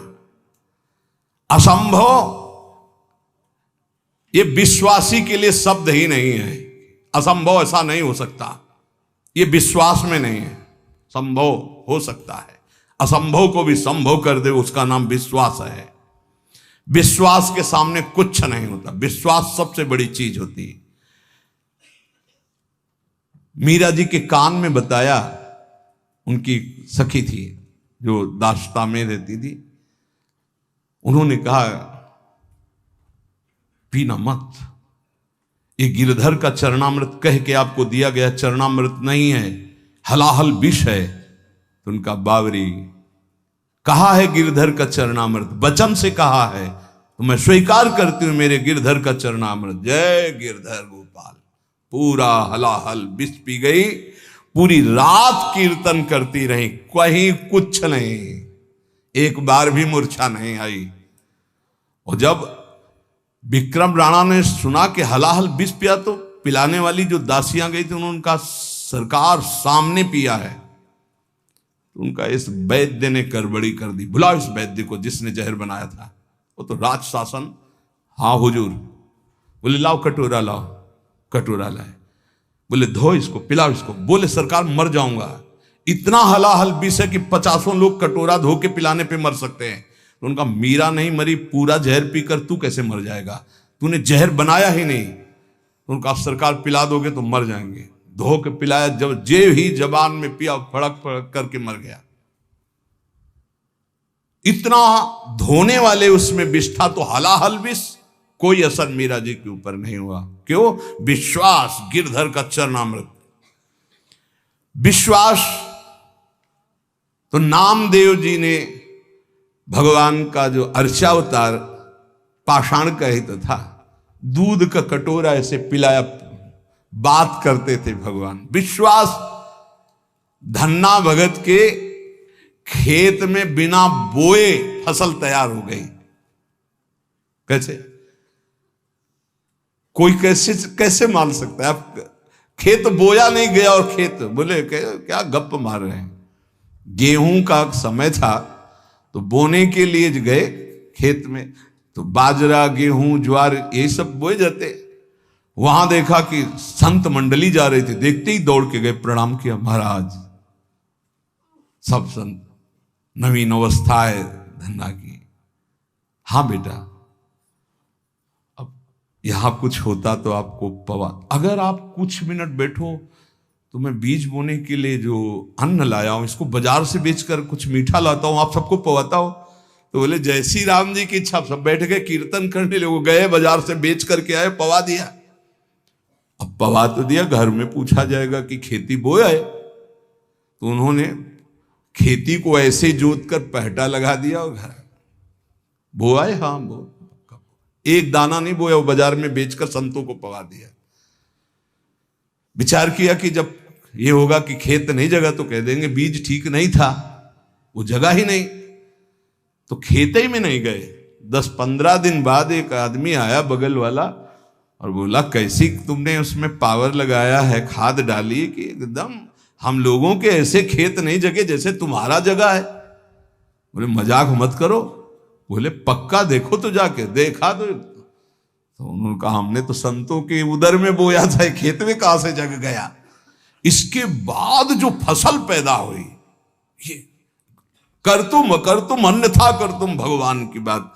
धन्ना भगत के यहां बिना बोए खेत उपजना,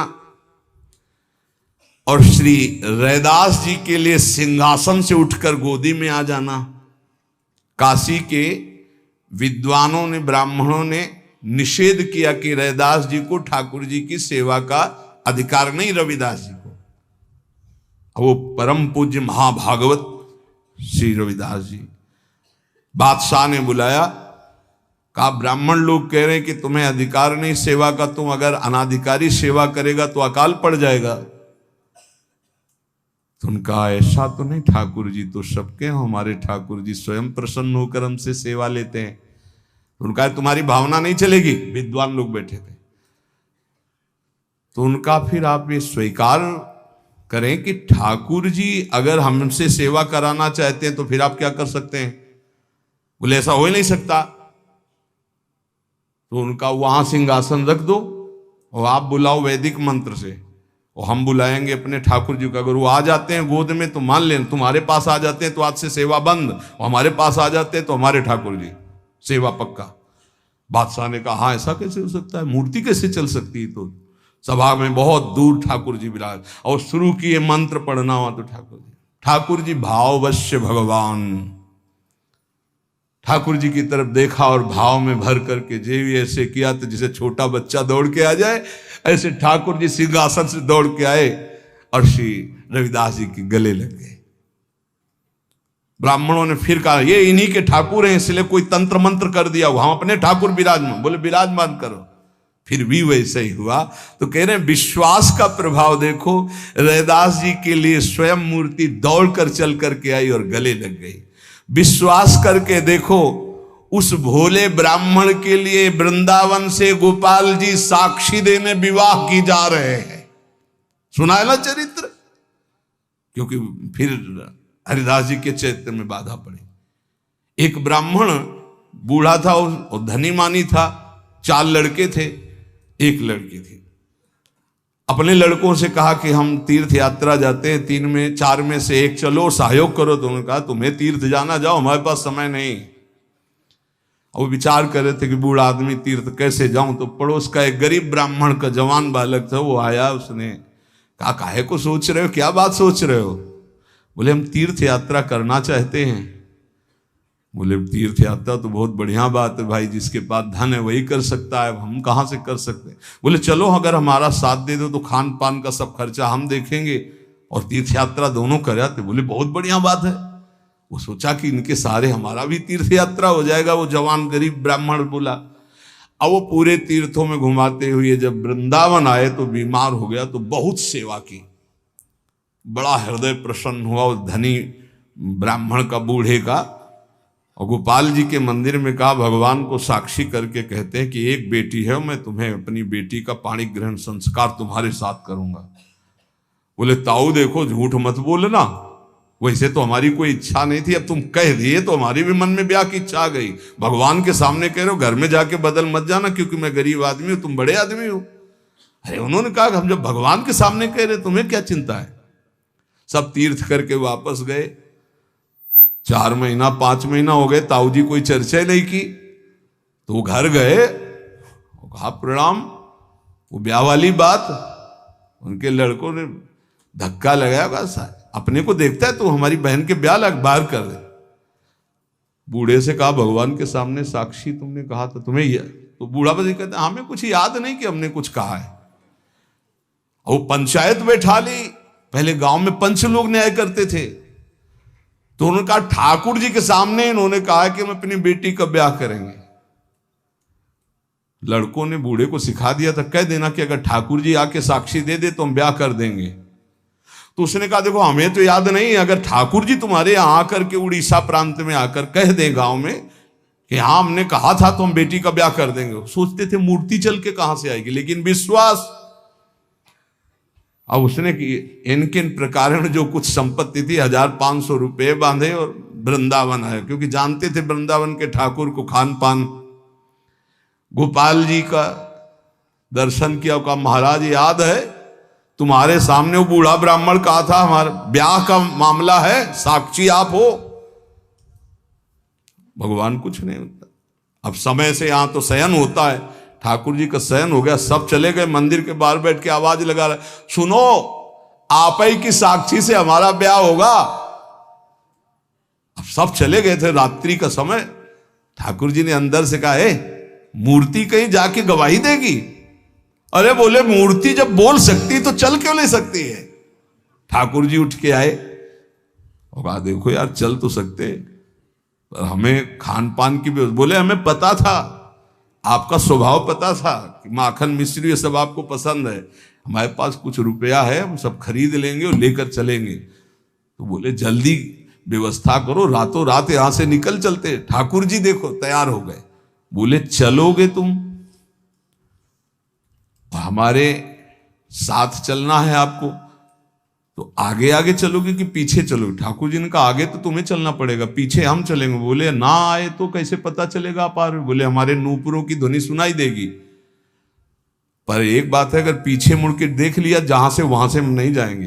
बोले जब नूपुरों की ध्वनि पैर की आहट सुनाई देगी तो हम क्यों देखेंगे पीछे? खवाने पियाने के लिए तो पीछे देख सकते हैं रुक के। बोले हाँ ठीक, बात तय हुई। गोपाल जी चले। कई दिन खवा पिया के ठाकुर जी को भोग लगा के जब गांव के नजदीक रह गया तो उसने देखा कि आ रहे कि नहीं, पीछे देखा ललित त्रिभंगी ठाकुर। ठाकुर जी ने कहा देखो अब तो नहीं जाएंगे। बोले जरूरत भी नहीं, हम सबको बुला के लाते हैं। गांव में हल्ला मचा, वृंदावन से गोपाल जी आए साक्षी देने के, भीड़ लग गई। ब्राह्मण ने कहा अपने लड़कों से कि अब नहीं, अब तो साक्षी देने की जरूरत ही नहीं, भगवान पधार गए और ब्याह। बोले विश्वास का फल देखो, मूर्ति चल करके यहां से उड़ीसा प्रांत जाकर साक्षी देने लगी। विश्वास का फल देखो, भयंकर से भयंकर कष्ट की परिस्थिति में प्रहलाद जी की आह नहीं निकली। और प्रहलाद जी का विश्वास देखो, खंभे से नरसिंह भगवान का अवतार हो गया। ये विश्वास बहुत बड़ी उपलब्धि है साधना की। महात्मा हरिदास जी विश्वास के तो मूर्तिमान स्वरूप हैं। उन्होंने नाम को ही अपना जीवन माना। भगवान निष्ठा उनके हृदय में अटल भाव से थी। बेनापोल की निर्जन कुटिया में उस वैश्या का उद्धार करके उसे हरिदासी बनाकर आप शांतिपुर आ गए अद्वैताचार्य जी के पास। शांतिपुर के समीप ही फुलिया नामक ग्राम में एकांत में छोटी सी फूस की झोपड़ी बनाकर अहरनिश कृष्ण नाम जप रहे थे। उस समय बादशाह यवन ही था और वहां के बड़े बड़े काजी अधिकारी यवन ही थे। भारी अत्याचार उन लोगों का था। यहां तक कि उनके धर्म के विरुद्ध कोई चू नहीं बोल सकता था। सत्ता थी। अब जब वहां काजी को पता चला कि रात दिन ये नाम जप करता है और यवन धर्म से इसका जन्म है, तो उनके मन में आया कि इसको दंड दिलाया जाए कि बड़ा इसका सम्मान हो रहा है। काजियों का ये समझो एक तरह के वो बादशाह ही होते थे। बादशाह उन्हीं के इशारे से चलते थे। गोराई नाम का एक काजी था जो बहुत ही कठोर और कर्कश स्वभाव का था। हरिदास जी का प्रभाव देखकर वो ईर्ष्या से देखता। मतलब कुछ लोग ऐसे देखते हैं कि बस उनके पास जो है वो भस्मासुर वाली ताकत नहीं है कि हाथ धर दे भस्म हो जाए, नहीं तो भक्तों को वो भस्म ही कर दे। ऐसी दृष्टि होती है, वो दृष्टि से पता चलता है। वो हरिदास जी को ऐसे देखता कि कैसे इनको नष्ट कर दूं। और जब उसको ये पता चला कि यवन धर्म के ही है, तब तो बढ़िया उसको रास्ता मिल गया। हरिदास जी का प्रभाव दिनों दिन बढ़ता चला जा रहा था। उसने विचार किया कि यवन धर्म के होकर के हिंदू धर्म का नाम ले रहे हैं, ये तो कुफ्र है, काफिर है। ऐसा काजी ने विचार किया। इसे बादशाह के सामने पहले पेश करें, फिर इसको दंड निर्धारित करें। गुराई काजी ने विरुद्ध राज दरबार में अभियोग चला दिया ठाकुर हरिदास जी की। राज आज्ञा हुई तत्काल गिरफ्तार किया जाए, क्योंकि बादशाह यवन था। हथकड़ी बेड़ियों से जकड़ लिए गए ठाकुर हरिदास जी। डरना नहीं, ये डिग्री वालों की बात है जो उच्च कोटि के महापुरुष हैं। तुम मत सोच लेना कि हम राधा राधा जपेंगे तो, हाँ ऐसा नहीं। भगवान वो सामर्थ्य देते, जो प्रहलाद जी को सामर्थ्य दी वही ऐसे भक्तों को सामर्थ्य देते। ऐसा नहीं है कि अपने सामर्थ्यहीनों को ऐसा प्रश्न कर, ऐसा नहीं, डरना नहीं कि भगवान बड़ी भारी परीक्षा लेते हैं। हथकड़ी बेड़ियों से जकड़ लिए गए और इनको पेश किया गया निरपराध हरिदास जी को अपराधी की तरह। बादशाह ने देखा 9 युवक तेज से प्रभावित, मानो पूरा सभा आश्चर्यचकित और आलोकित हो गई हो। प्रभावित हो गए जो यवन बादशाह थे और कहा सम्मान से इनको बैठाला जाए। आसन दिया गया, आसन पे बैठे। हरिदास जी जब बैठ गए तो बादशाह ने कहा कि आपने स्वाभाविक धर्म परिवर्तन किया है,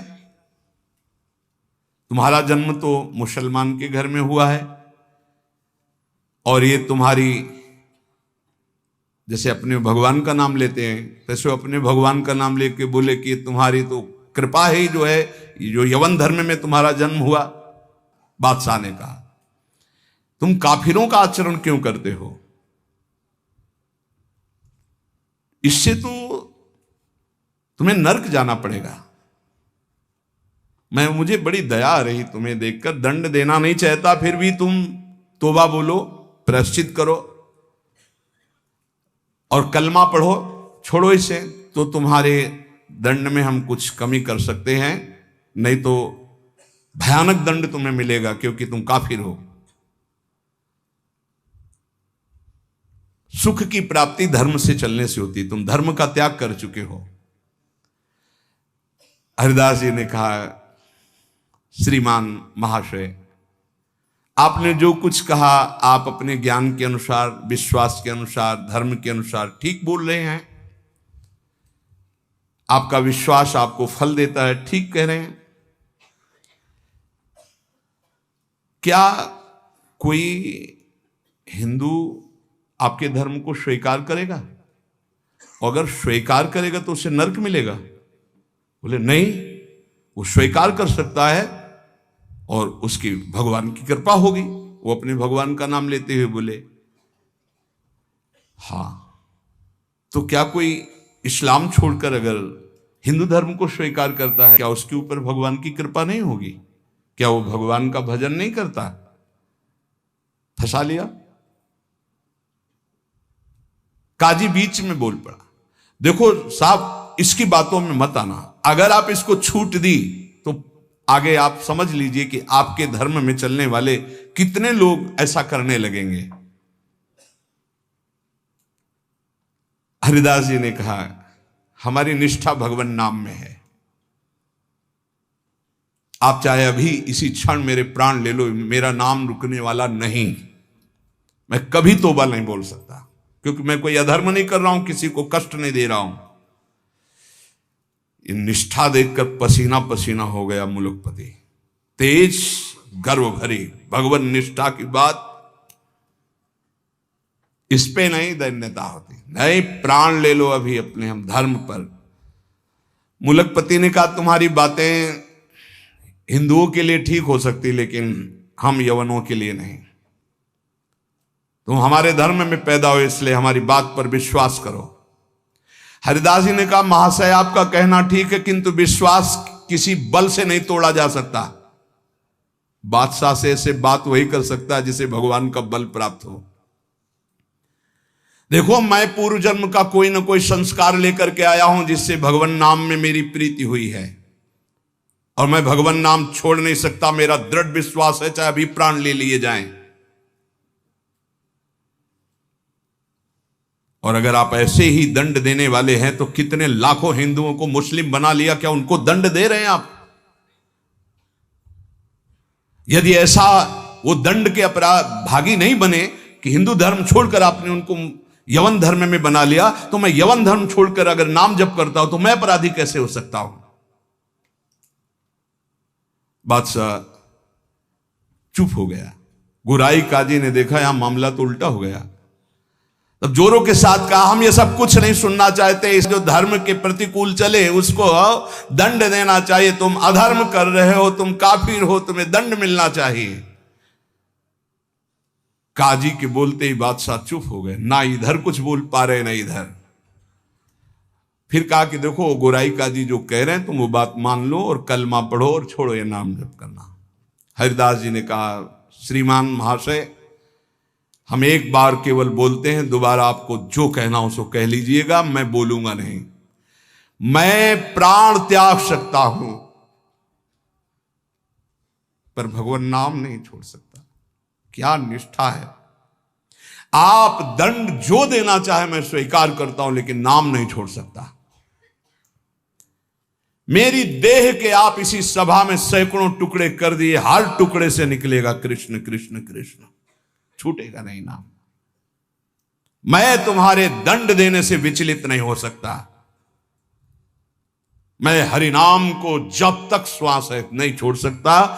अब आखिरी मेरी ये बात है, आप चाहे दंड दें या जो चाहे सो करें। निर्भीक उत्तर सुनकर के बादशाह सोच में पड़ गया कि ऐसे एक महान को क्या दंड दें। गुराई काजी की तरफ देखा।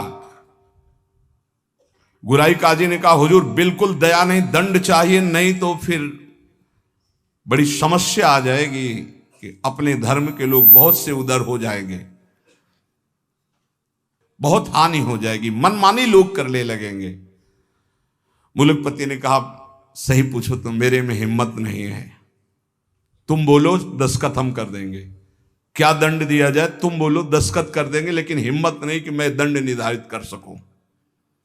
गुराई काजी ने कहा, हुजूर मेरी जो अंदर बात आ रही, इसको ऐसा दंड देना चाहिए कि पूरे विश्व में कोई भी इनके विपरीत आवाज ना उठा पावे। क्या क्या दंड निर्धारित किया जाए? प्राण दंड, वो भी ऐसे सीधे प्राण दंड नहीं, 22 बाजारों में कोणों से मार मार कर बेत और कोणों से इसकी जान ले ली जाए, जिससे सब कोई देखे कि धर्म के विरुद्ध चलने वाले को कैसा दंड दिया जाता है, सभी लोग ऐसा देखें और किसी की हिम्मत ना पड़े। मुलकपति ने दस्तखत कर दिया, ऐसा ही। अब तो क्या था, जल्लादों ने तत्काल हाथ बांध दिए महान भगवान नाम जापक के, और वही दरबार से शुरू किया गया। वो कोड़े जो ऐसे लगते कि खाल को खींचते चले जा रहे, घाव पे घाव, हर बाजार में भीड़ में सब जगह ऐसे।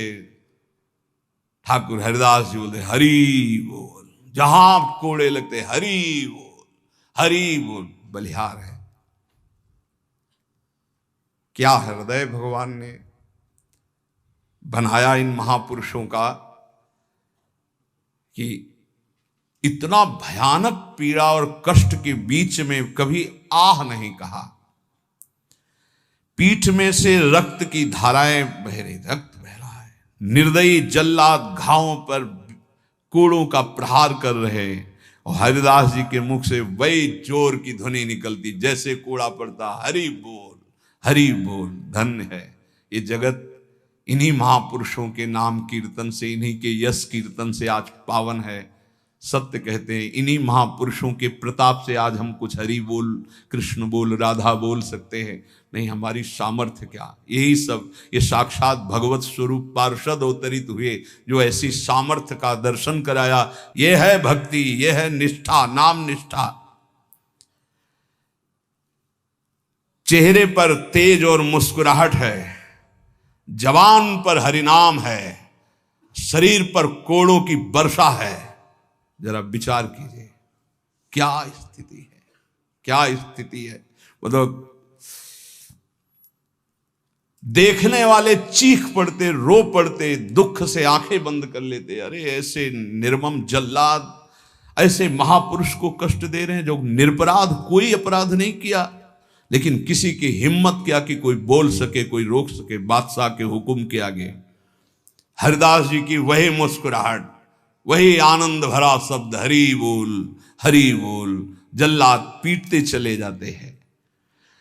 22 बाजारों में घुमा घुमा करके, कोड़ों से मार मार करके, लथपथ मांस के टुकड़े गिर रहे हैं, ऐसे कोड़े मारते कि चिथड़ा हो जाता सरे। जल्लाद आश्चर्य में हो गए कि किस माटी का बना हुआ ये भगत है, एक बार भी उफ नहीं निकला, आह नहीं निकला, हरि बोल हरि बोल। और जहां वो मारते कोड़े और कहते, अब भी कहता है हरि बोल, तो मुस्कुरा के देखते, बोले तेरा भी कल्याण हो गया। क्योंकि वो भी यवन जल्लाद थे, वो गुस्सा में बोलते, अब भी कहता है हरि बोल, तो कहते तेरा भी कल्याण हो गया, क्योंकि तू भी 2 बार तो हरि हरि बोला, तेरा भी कल्याण हो गया। ऐसे कोड़े चल रहे थे कि 10-5 कोड़ों में ही मृत्यु हो जाए आदमी की। पीठ पर असंख्यों कोड़े, नाम बराबर उच्चारण हो रहा है, कोई मुखारविंद में वेदना नहीं, कोई दर्द की वेदना नहीं। हरिदास जी बीच बीच में भगवान से प्रार्थना करते जा रहे हैं, प्रभु किसी का दोष नहीं, नाथ किसी को दंड मत देना, न इन जल्लादों को, न काजी को, न बादशाह को। प्रभु मेरी प्रार्थना है, किसी को दंड मत देना। प्रभु से बात कर रहे हैं। जो दंड दे रहे हैं उनके लिए वो उसी समय भगवान से प्रार्थना कर रहे हैं कि इनको किसी को कष्ट, क्योंकि पता है प्रभु ये सब भूले हुए लोग हैं, इनके अपराध को आप कभी मानना ही नहीं कि अपराध किया है। कैसे कृपालु भक्त है, जिनके ऊपर प्रहार हो रहा है वो प्रभु से प्रार्थना कर रहे हैं, प्रहार करने वालों को कष्ट मत देना प्रभु, ये बेचारे हैं, ये भूले हुए हैं। महात्मा हरिदास जी आखिरी में हरि बोल कहकर मूर्छित हो गए। उन जल्लादों ने देखा कि नस नाड़ी में कोई धड़कन नहीं, अब ये पधार गए। गोराई काजी ने देखा कि हाँ ये पधार गए।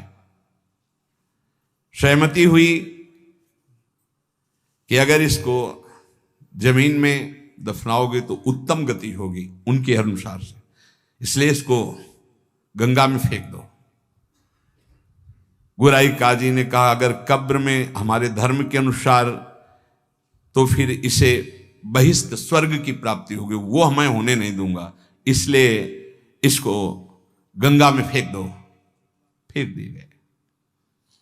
जे ही पतित पावनी भागीरथी का स्पर्श हुआ, मुख में गंगा जल गया तो जैसे अमृत गया हो।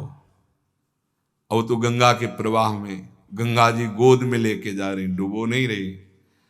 अब उनको चेतना आई, कृष्ण कृष्ण कृष्ण कृष्ण।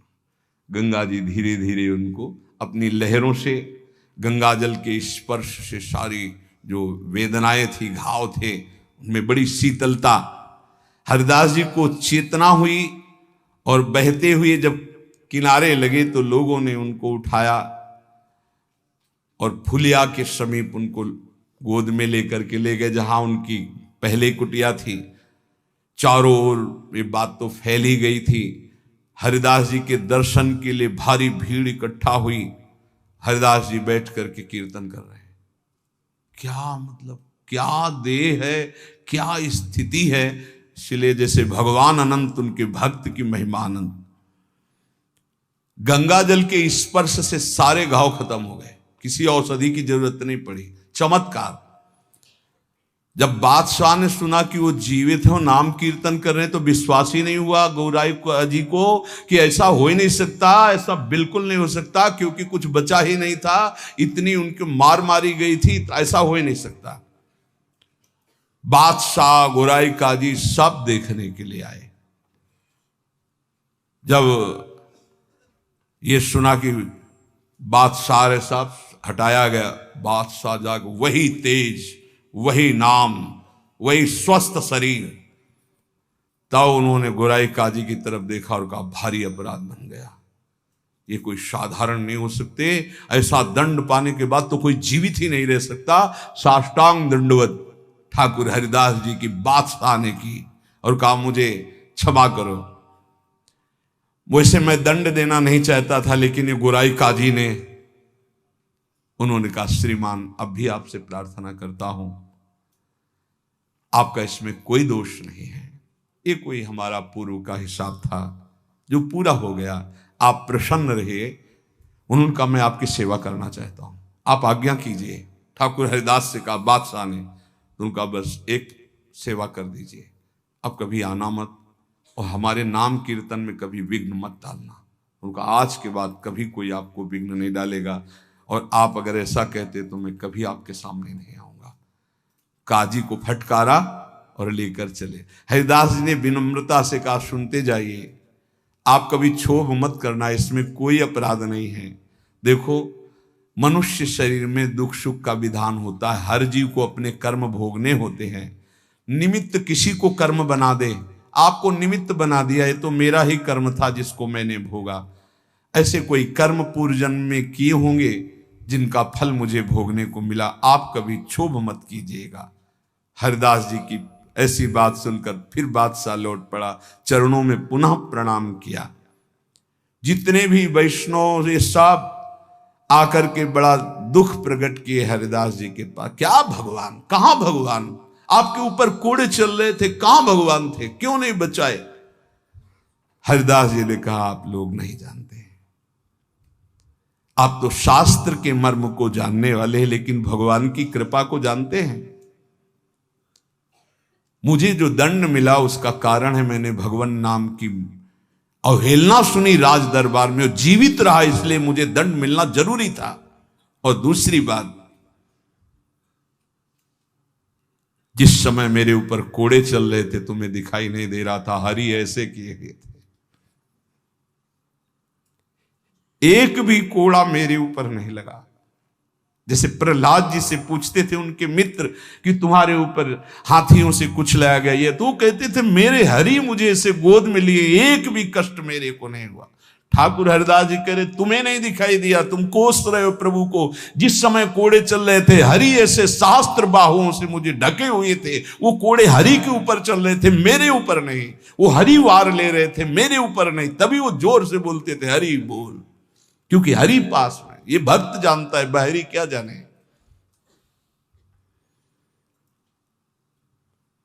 मुझे तो तनिक भी दुख नहीं हुआ, ना क्लेश हुआ।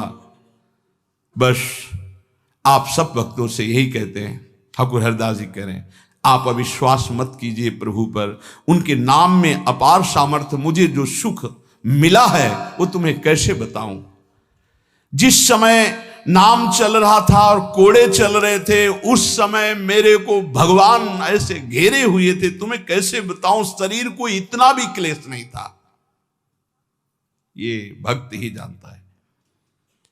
ऐसे उत्तर सुनकर समस्त वैष्णवों को हृदय में संतोष हुआ। नहीं तो एक क्लेश था, कहां है वो भगवान जिनका हम नाम लेते हैं और ऐसे महान भक्त की खाल खींची जा रही है, और वो उस समय कहां है वो जो कहते हैं करो सदा तिनके रखवारी, कहां है? तब ठाकुर हरिदास जी ने बताया, जैसे प्रहलाद जी को सैकड़ों बार भयानक पीड़ाएं दी गई, पर्वत के नीचे दबाया गया, सर्पों के विष से पिलाया गया, डसवाया गया, गैस में बंद किया, क्या क्या कष्ट नहीं, कुछ भी कष्ट प्रहलाद जी को नहीं होता था।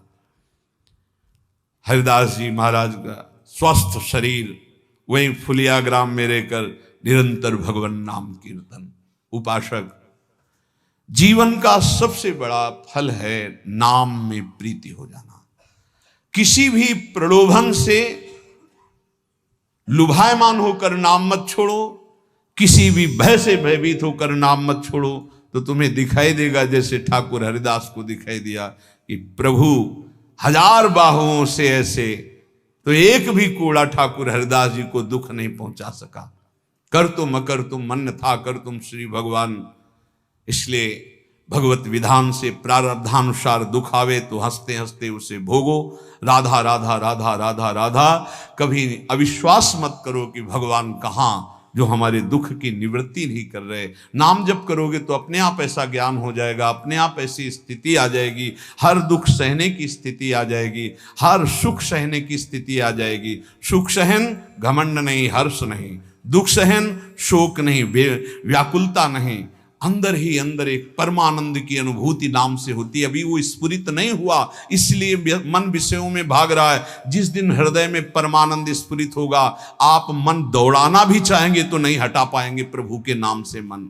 ऐसा जैसे हृदय शुष्क है तो काम के लिए, भोगों के लिए, वासनाओं के लिए हमारा मन रुकने पे भी नहीं रुकता, भागता है। और जिस दिन निज सुख मिलेगा, भगवदानंद मिलेगा नाम जप से, उस दिन आपके सामने भोग सुखद होंगे संसारिक, और आपको भोगने की इच्छा नहीं होगी, और आपको भोग के लिए प्रेरित किया जाए तो भी आपके मन में घृणा ही होगी, इच्छा ही नहीं होगी। वो निज सुख है, वो जिस समय स्फुरित होता है तब वो त्रिभुवन विजेता हो जाता है। कोई भी लोक लोकांतर का भोग उसे प्राप्त नहीं कर पाता और वो सुख नाम से मिलता है। नाम जपते जपते परमानंद का अनुभव होता है, दसों दिशाएं आनंदमयी हो जाती हैं। भाव कुभाव अनख आलसहु, नाम जपत मंगल दिश दसहु। इसलिए भाव बने ना बने, श्रद्धा बने ना बने, नाम शुरू करो। ऐसे पकड़ो कि नाम ना छूटे, चाहे प्राण छूट जाए तो जन्म जन्म की बिगड़ी बन जाएगी। भगवान का सानिध्य तुम्हें अनुभव होने लगेगा कि भगवान तुम्हें कितना दुलार कर रहे हैं, प्रिया जो आपको कितना दुलार कर रहे हैं। इसलिए हठ पूर्वक नाम में प्रीति करो, नाम जपने का अभ्यास करो। इसी से सब हो जाएगा। ज्ञान, वैराग्य, भक्ति, प्रेम, योग जो चाहोगे सब प्राप्त हो जाएगा। शेष चर्चा आगे। श्री राधा वल्लभ लाल।